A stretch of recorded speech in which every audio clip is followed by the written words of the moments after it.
여러분, 변해야 산다입니다. 오늘은 역사적인 사건들 몇 가지를 살펴보면서 이 사건들이 현재 이재명 지사를 둘러싸고 벌어지는 일련의 사태들과 어떤 유사성을 가지고 있고 어떤 점을 교훈으로 삼을 수 있을까 생각해보는 시간 갖고자 하고요.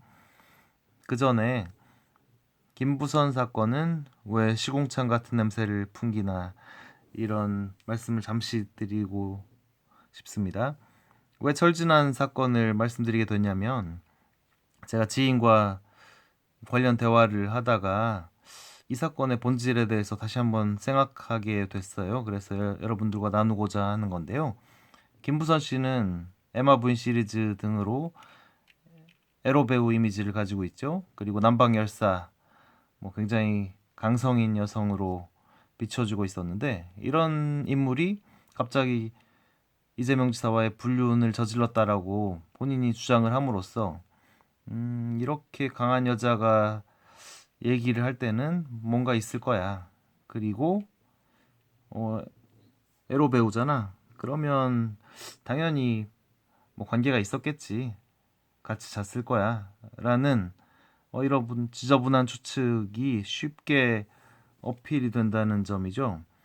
그래서 그 지인의 얘기는 왜 이재명 정도 되는 인물이 하필 김부성 같은 사람과 이런 일을 벌였느냐, 굉장히 비호감을 갖게 되고 지저분한 이미지를 갖게 된다는 겁니다. 게다가 이런 불륜 관계 이런 것은 검증을 하기가 너무나 어려운 사건이잖아요. 이미지를 망쳐놓고 정치인을 몰락시키기에 상당히 유리한 사건이라는 거죠. 정말 그 사악하고 추잡한 음모가 아니었나. 그래서 여러분들도 이런 관점으로 이해를 하시고 혹시나 뭐 남들에게 이런 얘기를 할 기회가 있다면 이런 관점으로 설명을 하시는 게 좋겠다 이런 생각이 듭니다. 자, 이율곡 조광조 얘기를 먼저 해보겠는데요. 이율곡 조광조로 제가 두 명만 표시를 했지만 역사에 굉장히 훌륭한 많은 정치인들이 이런 정치적 패, 정치적 음모를 꾸미는 세력들에 의해서 희생된 사태는 너무나 많았습니다. 자, 이율곡 사건을 한번 살펴보면요. 핵심만 짧게 말씀드리겠습니다. 1582년에 이조판서, 1583년에 병조판서가 되어 선조에게 시무육조를 바치며 10만 양병설 등의 개혁안을 주장하였다. 그러나 당쟁을 조장한다는 동인의 탄핵을 받아 관직에서 물러났으며 다시 이조판서와 판돈영 부사 등으로 임명되었다. 1584년 49세의 나이로 서울에서 죽었다. 자, 불과 1년 만에 탄핵을 받고 죽는 상황이 벌어졌고요.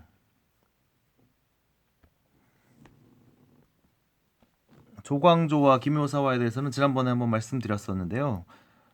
굉장히 개혁적이고 정의로운 인물이었던 조광조, 그리고 그를 추종하는 많은 세력들이 큰 힘을 얻는 것을 보고 굉장한 경계를 두려움을 느낀 기존의 썩어빠진 정치인들이 주초위왕이라는 글자를 나뭇잎에 꿀로 써서 벌레들이 갉아먹게 하고 그 나뭇잎을 증거로 하여 이들이 역모를 꾸민다고 거짓 모략을 통해서 이들을 귀양 보내고 결국은 조광조와 상당수의 사람들이 사약을 마시고 죽게 만드는 기묘사화를 벌였던 내용입니다.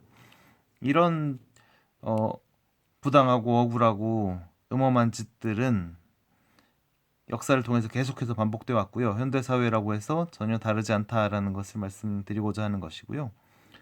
자, 이와 반대되는 사건이 궁예와 왕권, 그리고 최영과 이성계 이런 상황들은 현재 정권을 잡고 있는 사람들로서는 굉장히 경계해야 되는 그런 반대되는 사건들인데, 자, 궁예는 후고 구려를 굉장히 강성하게 만들었고 좋은 정치를 초반에는 펼쳤지만 자기가 아니면 안 된다라는 어떤 강박관념에 시달렸는지 본인을 미륵이라고 부르면서 독심술을 쓴다고 하고 조금이라도 의심스러운 사람들을 영모로 몰아서 제거하고 그런 상황에서 왕건과 그를 따르는 정치인들이 쿠데타를 통해서 고려를 건국한 사건이 있었죠.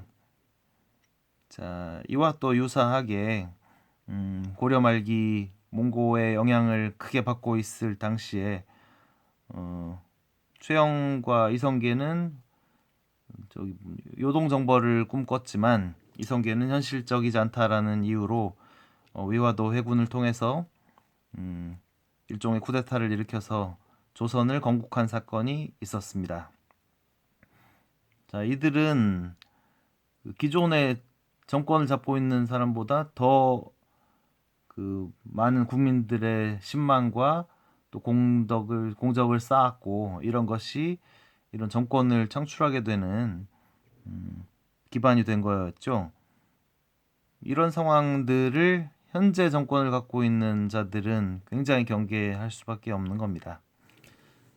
참고로 말씀드린 거고요. 그 다음에 파룬궁에 대해서 한번 아시는 분들은 대부분 아시겠지만 짧게 살펴보면요. 그리고 파룬궁은 중국의 리홍즈라는 사람이 중국 본토에서 시작을 했지만 해외에서 이제 본격적으로 활동을 하게 됐고요. 자, 그런데 굉장히 많은 사람들이 국내외를 포함해서 따르게 됐고, 자, 중국의 탄압 보시면요. 중국 정부는 처음부터 탄압한 것은 아니었고, 리홍즈에게 국민 건강에 기여한 공로로 수차례 표창까지 할 정도로 파룬궁은 인기가 상당히 높았습니다. 다음 단락을 보시면요. 그러나 갈수록 수련자가 늘어나 정부가 인정한 수련자만 3천만, 비공식 집계로 1억 명을 초과하면서 공산당원 수를 초과할 정도로 영향력이 커졌고 급기야 군인, 공무원, 외교관, 교사, 의사 등 사회적 엘리트와 정권의 핵심 인사들까지 수련에 참가하게 되었다. 여기에 장점인과 주룽지 일가들도 리홍즈를 대사님이라고 부르며 추종하기 시작하자 중국 정부는 위협을 느끼고 어용 언론 3,000개를 총동원해 파룬궁을 체제를 위협하는 사교 집단으로 몰아갔다. 자, 여기서부터는 뭐 대부분 아시는 내용이니까 생략하고요.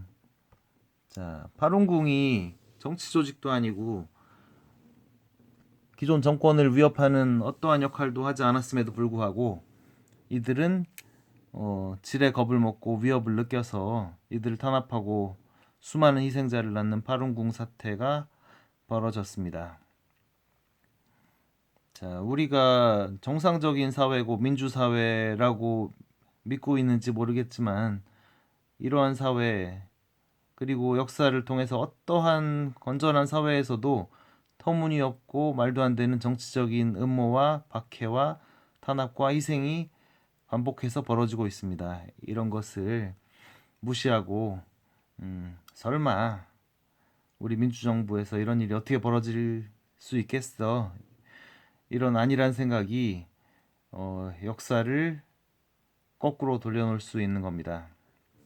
제가 봤을 때는 이렇게 표현드리면 이해가 되실지 모르겠는데 두 가지 선택이 남아 있다고 생각해요. 자, 첫 번째는 와, 지금 이재명을 따르는 사람들 그리고 이렇게 심각한 분위기에서 만약에 이재명이 제거되면 이것은 도저히 감당할 수 없는 엄청난 사건이 될 것 같다.